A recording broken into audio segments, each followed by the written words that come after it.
कक्षा 9वीं के विद्यार्थियों, देखिए इस वीडियो में हम द्रव किसे कहते हैं ये हम पढ़ने वाले हैं।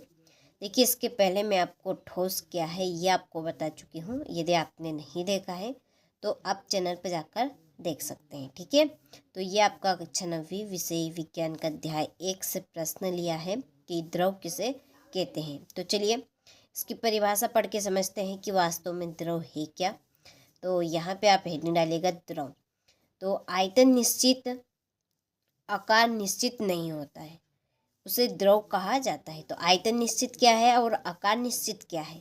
देखिए आयतन यानी कि जो वजन है, ठीक है, वजन जैसे कि अब ये इसमें थोड़ा बहुत तो वजन जरूर होगा, ठीक है, तो उस वजन को हम क्या कहेंगे, आयतन। ठीक है, और आकार, आकार यानी कि इसकी जो बनावट है, ठीक है, बनावट, इसकी बनावट को हम क्या कहेंगे, आकार। अब निश्चित, निश्चित यानी कि ये जिस बनावट का है वो उस बनावट का ही रहेगा।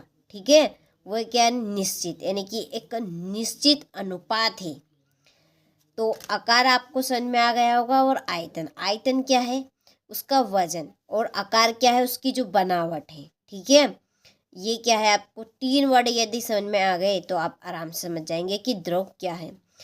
तो देखिए आयतन, द्रव में क्या होगा कि आयतन निश्चित होगा, आयतन इसका जो वजन है वो उतना का उतना रहेगा। आकार, आकार निश्चित नहीं होता है, यानी कि कोई सा भी पदार्थ है उसका जो आयतन निश्चित नहीं होगा, यानी कि उसका आयतन जो है, ठीक है, ये इस तरह से आयतन है।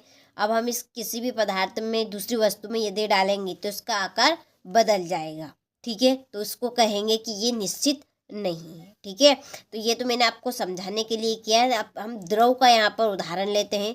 देखिए पानी, पानी पानी को हम किस रूप में तोल सकते हैं, लीटर में। ठीक है, 1 लीटर पानी, 2 लीटर पानी, 3 लीटर पानी, इस तरह से दूध ले लीजिए, 2 लीटर दूध, 3 लीटर दूध, 4 लीटर दूध। अब देखिए जो लीटर है, ठीक है, जो लीटर है वही आयतन है उसका, 1 लीटर दूध कि वही क्या है, उसका आयतन है।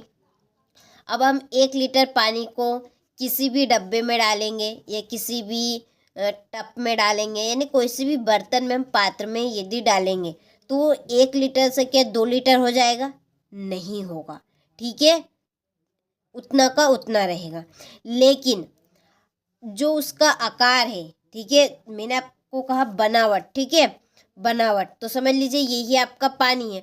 अब ये 1 लीटर पानी है, कितना है, 1 लीटर पानी है। अब इस 1 लीटर पानी को हम किसी भी वस्तु या किसी पात्र में डालेंगे तो वो उतना का उतना रहेगा, 1 से 2 तो नहीं होगा।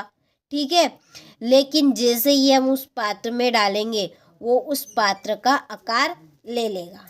ठीक है, यहाँ पर आप इमेज में देख सकते हैं, हम पानी को जिस भी पात्र में डालेंगे वो उसी का आकार ले लेगा। तो यहाँ पर हम कहेंगे कि जो उसका आकार है वो निश्चित नहीं है। इसी तरह से आप दूध ले लीजिए, 2 लीटर दूध है। अब हम उस 2 लीटर दूध को किसी भी पात्र में डालेंगे तो वो 2 लीटर का क्या 4 लीटर होगा, नहीं होगा, वो 2 लीटर का 2 लीटर रहेगा। लेकिन जो उसका आकार है वो उसी आकार में ढल जाएगा। ठीक है, जिस पात्र में हम उसको डालेंगे वो उसी पात्र में ढल जाएगा।